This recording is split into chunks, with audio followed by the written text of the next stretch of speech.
which is closed down, and another one I think is called JBS in Worthington.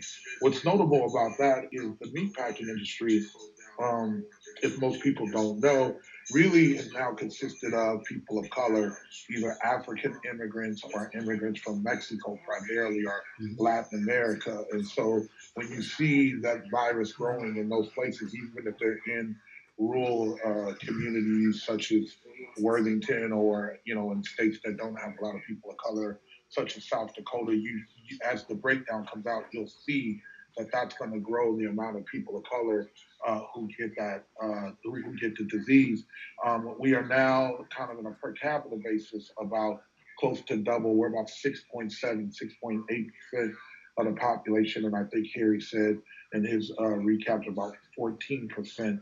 So you got to look at it as kind of apples to apples. We're now double the amount of cases versus how many versus what we represent. So that means that it is growing in our community. And in the other cities, as you well know, that have larger African American communities, or that's where it started, it's exploded. It's exploded in New Orleans, in St. Bernard's, and St. John's Parish. It's exploded in Chicago. It's exploded in Milwaukee. It's exploded in St. Louis, New York, especially in the ethnic areas there. So we could expect to see the same, which is why we're working so diligently with yourself, Al, and others in a multicultural kind of setting to get this information out to multicultural communities, Black, Brown, Native, Latino. We're also working with community-based organizations that are delivering service information.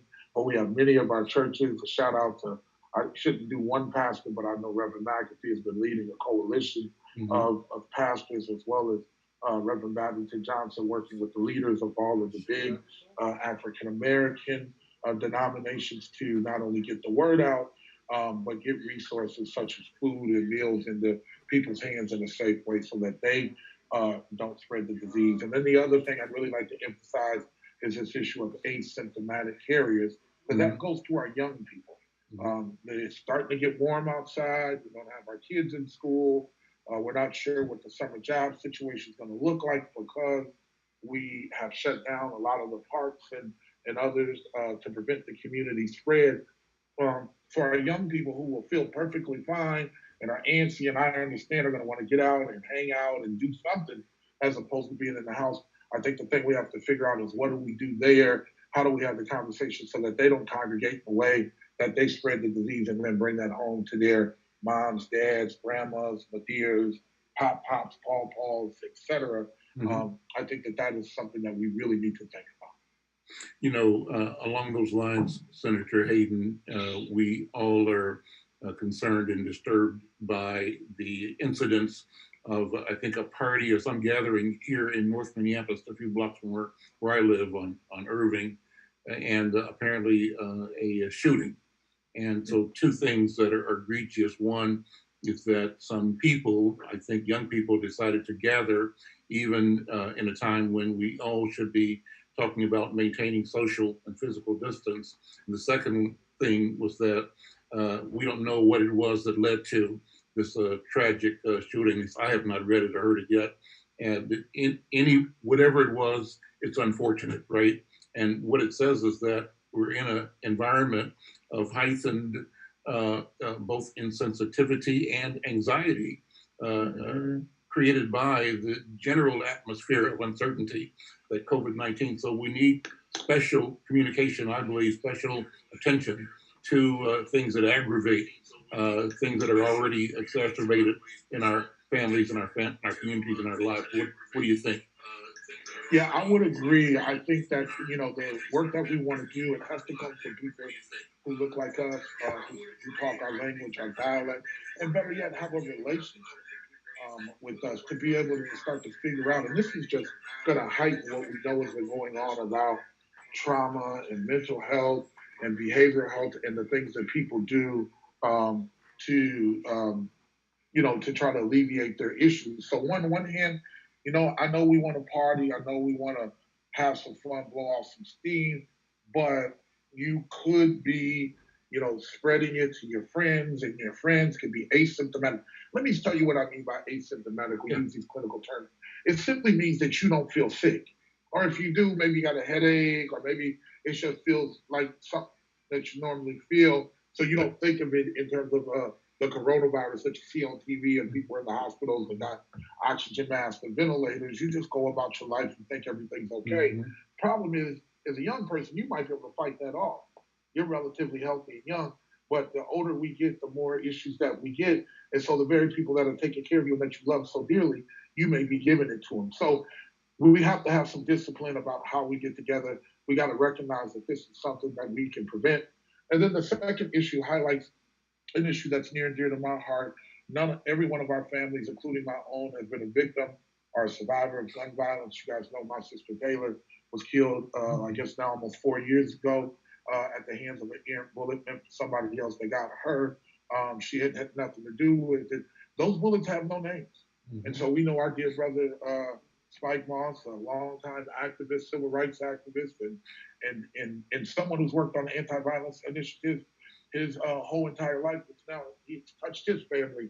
It's always touched his family because his family is our family, but it's now touched his family in the form of his grandson, which has been widely reported was the victim of the bullet in this party last weekend. We have to really think about how do we deal with those issues. And one of the things we're trying to do at the state, and we're encouraging our philanthropic partners, and then just people in general, irrespective to what you can do, is to try to find your children and find your family members and figure out how to do things that keep them out of harm's way. I know for me, I have a 23-year-old, almost 24 and 18, and my wife and us, it sounds kind of corny, but we played a couple board games. I Mm-hmm. can't tell you the last time, Al, I played a board game, right? But it allowed us to come together, allowed Mm-hmm. us to spend some of that time, and try to spend more time with each other and to try to connect again and figure out what are the things that we need to do. I know that that's not going to be always so, and not everybody has those trusting and caring mentors or those those physical locations to do it. But as much as possible, we really need to be able to intercede with our young people and let them know that this may be a long, bumpy road, but we want them to live through it, and we certainly don't want them to take each other's lives or to take their families' lives because they passed on the disease. For our listeners and viewers, Senator Hayden, how do you guys do your job over at the state capitol? How do you practice social distancing and also manage the affairs of state in your convening? Yeah, so what we do here in the Senate is we only allow a certain amount of people on the floor. We have enough room to fit all 67 senators, but on the floor, I think we only have a handful, maybe 12 or 14, and they're Mm-hmm. situated all throughout the Senate chamber to give us enough room from each other. The rest of the folks are sitting. I'm sitting in the office adjacent to the Senate, to the Senate now. We have people that sit in this room, and there's a TV monitor. I don't know if I can show you. I don't dare because I can't see you, but Mm-hmm. I don't know if you can see all of that. But there's a Mm-hmm. TV monitor, and we have rooms like this all throughout the Capitol where people come, have the proper amount of social distancing, and then if they want to speak, they can come to the microphone and speak. It'll get wiped down. If they want to, and then when it's time to vote, the people in the Senate chambers vote, finds a safe space to sit while each room gets called in so that they can vote. So one of the reasons why it took me a little while to get on today is that where a vote might used to take 3 minutes, it now takes 15 minutes to make Uh, sure. And then we also have members who have decided because of their underlying health care condition or maybe their age, they're not coming to the Capitol at all. So then they call into their prospective leader and let them know they watch this on TV. It's mm-hmm. always shown, and then they let them know how they want to vote. So uh, then the leaders then get up at the end of the vote and then go through the roster, and the members who aren't mm-hmm. here, um, they then say how they want to vote. Okay, complicated process, but necessitated by the need for social media, for social distancing. So, Harry, back to this whole question of the impact in our community.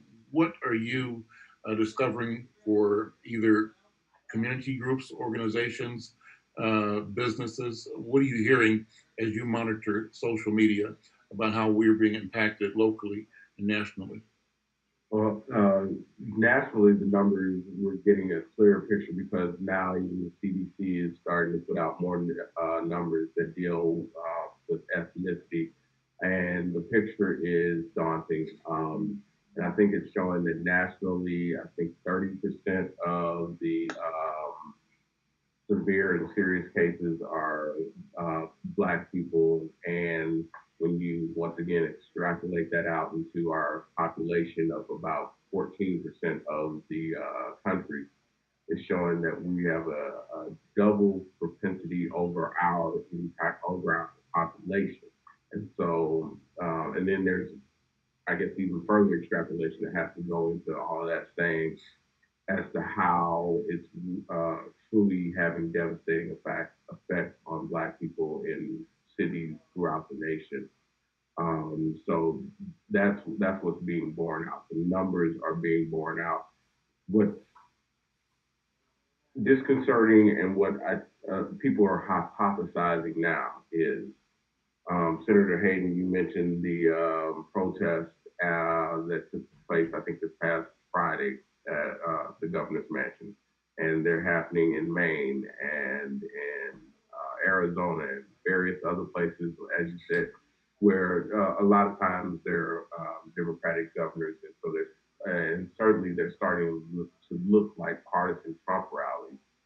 But what people are hypothesizing now is because the numbers are showing that the people most at risk for this disease are Black people, Brown people, Indigenous people, that the inherent racism of many is coming out saying that's why we want to let's open up the country. It's not us, and it's not them saying necessarily, oh, we hate X, Y, or Z. They're just saying, oh, we don't care. It's not us. Let us just go back and live our lives. Yeah, well, unfortunately, that ignorance, and that's what it is, because even though we disproportionately per capita have more, as you read the raw numbers, it's killing plenty of white people as well. Mm-hmm. We, because of the issue of what we call comorbidity, which really translates into saying that you have a one or more chronic illness associated in your life. So you may have high blood pressure and asthma, or you might have congestive, heart failure and lymphedema, or you may have diabetes and whatever, right? We just disproportionately, unfortunately, have comorbidity. So when we get the disease, it's particularly lethal with us. And so that's what you see. However, the disease is lethal in of itself. I think you saw Andrew Cuomo, Chris Cuomo, the CNN person. Mm-hmm. There's the other woman who they're writing about it, telling you how not only hard, and they've kind of got to the other side, but how much suffering they went through to get it. So even if it doesn't kill you, Mm-hmm. it is a lot of suffering that goes on, with this issue. And if you end up in the hospital in the ICU on a respirator, you're going to have some long-term damage, and that doesn't discriminate. The numbers for us are just larger because we have this comorbidity or these pre-existing conditions. And so I think anybody who thinks that somehow that this disease only affects Black and Brown people, though it does disproportionately, is fooling itself. It hits plenty and plenty of white people. As a matter of fact, I mean, and I know that people think that it's only old people, but the Strib had an article this week about a guy who from I don't know where it's from, somewhere in St. Cloud, I guess, or I don't know, Anoka somewhere, but I don't mean to make light of it, but he was a triathlete and he went through it and it was devastating to him and he's come out on the other side, but he can barely walk now. He used to do 26-mile marathons and 100-mile bike rides and swim and all this stuff, and he can barely do a half a mile on the treadmill and doesn't know what the lasting impacts are going to be on him. And this is a white young athlete in his 30s. So I would just continue to tell people that isn't, that don't let, be careful with social media. Mm-hmm. Go directly to the CDC, NPH's, World Health Organization's websites. Listen to authentic news publications like yourself.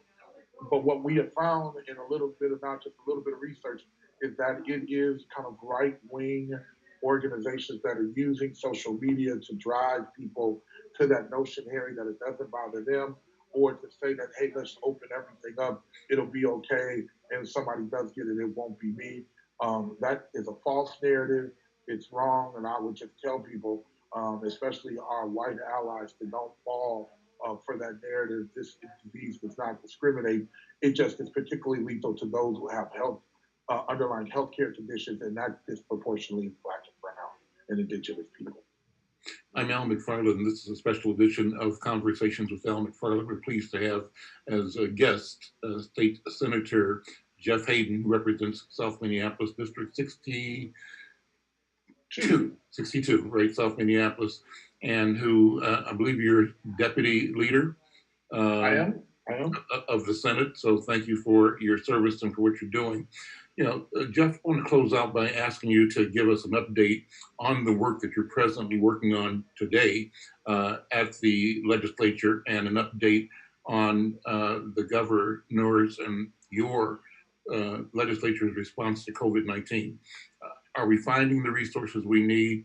Are they being deployed, reacting fast enough, and acting in the right places? What do you think? Well, I will say I'm a little disappointed in the Senate today. I think the bills that we were able to get done, not that they're not important, on drug transparency, um, this issue of can 16 and 17-year-olds operate rides at Valley Fair and Paul Bunyan land, and some work that we've done on in-home family child care. Sure that they're important bills, especially the drug transparency, but they probably could have waited for us to focus more on issues related to COVID. We are working with the governor very closely to deploy more resources, i.e., money and resources in communities of color, working with organizations like yours and ethnic media all across the state, as well as nonprofit organizations that provide this service to include the faith community, to get more of those resources so that we can get these messages that we're giving today in all communities, especially the ones that are disproportionately affected. So that is the focus of my work each and every day, just really trying to focus on doing that work. We're also working awfully hard on unemployment resources, making sure people have that. There are a lot of sole proprietors in LLCs that we have not been able to figure out yet. So we're working really closely with the governor and Deed to try to get them the money that they need. We are also working on a package.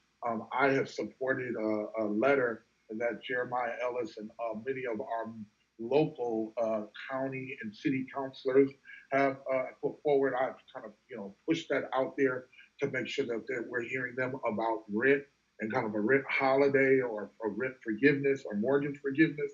Over time. We want to couple that with a rental assistance package so that we can then help people pay their rent. And part of that is to make sure that especially the small landlords and others who also have mortgages can make their bills and things of that nature.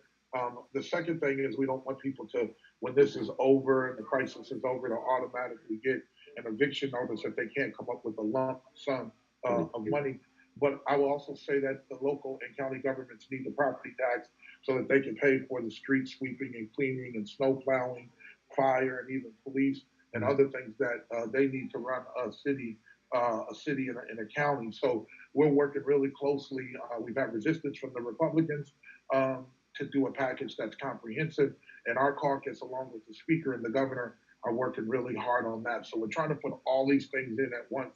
We're also trying to figure out what businesses that we can open that can be safe, that people can either recreate, or we can get some manufacturing jobs going again, or we can get some of those small businesses in our communities open. And the last thing I'll say is we have also been working broadly in the POCI community on microloans for very small businesses, things that you see in the Midtown Exchange or the Mercado, El Central, or the 24th Street Mall in my district, or Hmong Village in St. Paul, or the Carmel Mall that's in my district, that East Africans have smaller stalls.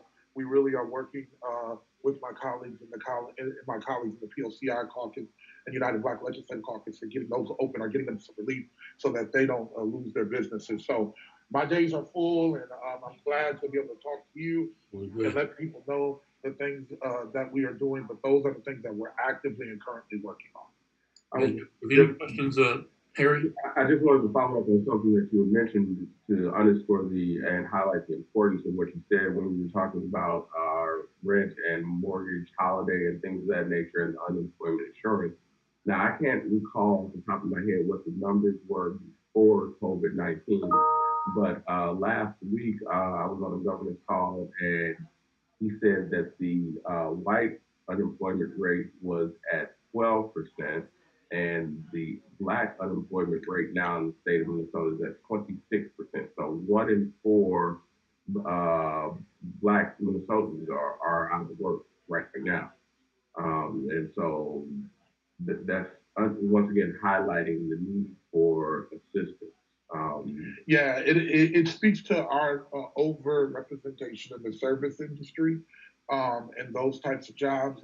And they're good jobs, and I don't want to, I mean, we are hardworking people, but those are the jobs that were kind of deemed non essential, if you will, and that are closed versus the other ones that are open. And then a lot of the companies that can take it offline and do just what we're doing on Zoom and other WebEx platforms to interact with each other. So, yeah, our community is hit especially hard, and then our small businesses, small staff, sole proprietors. Right now, we don't have that. And I will mention that the undocumented community, which I have a lot of my district, also doesn't qualify for any federal program. So there's groups of people, including myself, working awfully hard to figure out how to deal with that issue. Those folks are living in our community and doing work and don't have any avenue of recourse during this time. Yeah. Any questions, Harry, or comments from any of the Facebook people that were following? We just had several comments thanking us for putting on the conversation, and I'll just check one more time to see if there were any additional questions or comments. And in the meantime, to those who are watching on Facebook, thank you for watching. Thank you for connecting. And we want you to feel engaged and empowered. Bring your voice, bring your concerns to these sessions. And thanks again, Senator Hayden. Harry? Thank you. Thank you so much. No, just comments saying, thanking us and thanking the senator for the work that he is doing. Okay, then we'll see you tomorrow. Tomorrow at 1 o'clock, the simulcast of the regular 1 o'clock broadcast of Conversations with Al McFarlane at 1 o'clock on KFAI 90.3 FM.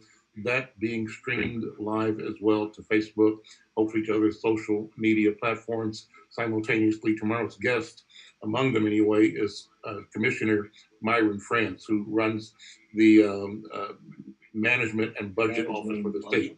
And we'll be talking about where the money is and what the impact is of the shutdown of our state and how we, as a community, continue to navigate our interest as part of the equity owners of the state of Minnesota. Last comment, thank you for putting on your mask just to model what we have to do, Senator Hayden. But last comment is, how do we tell our people, Black people in Minnesota, people in the Black community, and you and I know the Black community isn't all Black. It's white people who choose to be in our community, who identify as members of the Black community. It's Native people, it's Asian people, it's Latino people. We all say that we are part of the Black community, and that's a positive. How do we continue to inform, invite, and motivate all of us to bring our voices to support you, your work, and our interest at the state level?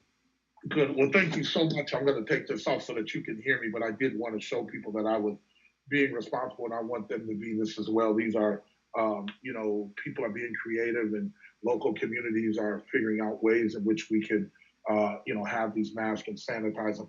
I would just say that for us to pay attention, thank you, Al, for this. Pay attention. We have a series of, we are in an election cycle, and so I'm up for re-election along with the whole legislature, so I'm not just speaking of myself. So pay attention. If you are a voter, if you are a delegate, we're going to start voting in the Democratic Party this weekend. And I'd make sure that you were involved and that you got your ballot and continue to support us over here as we continue to fight for you to get the resources in our community. That is where my focus, and I'll have to open this up to Senator Champion and Representative Moran and Representative Richardson, who's new, but it's phenomenal, Representative Noor, Representative Hassan, and others in the POCI caucus that are really fighting on the issues for our community, in particular the Black and brown and African immigrant community, but also people of color as a whole. That is where our focus is. Our ability to get the work done, understand the process, and then push and push and push, and have the access to state leaders like myself, and then have a table like I'm sitting around today to be able to push those issues. I think is bearing fruit. I think not as fast as we want to, but I think that we're moving, slightly behind where the disease is, and we want to get ahead of that. But if you want us to be here, then you have to show up virtually, let us know, and then be able to support us. Senator Hayden, thank you so much. And I'm Al McFarlane. We'll see you tomorrow, 1 o'clock, right here on KFAI and on Facebook. We'll see you. Take care. Thank you, Harry. Thank you, Kelvin.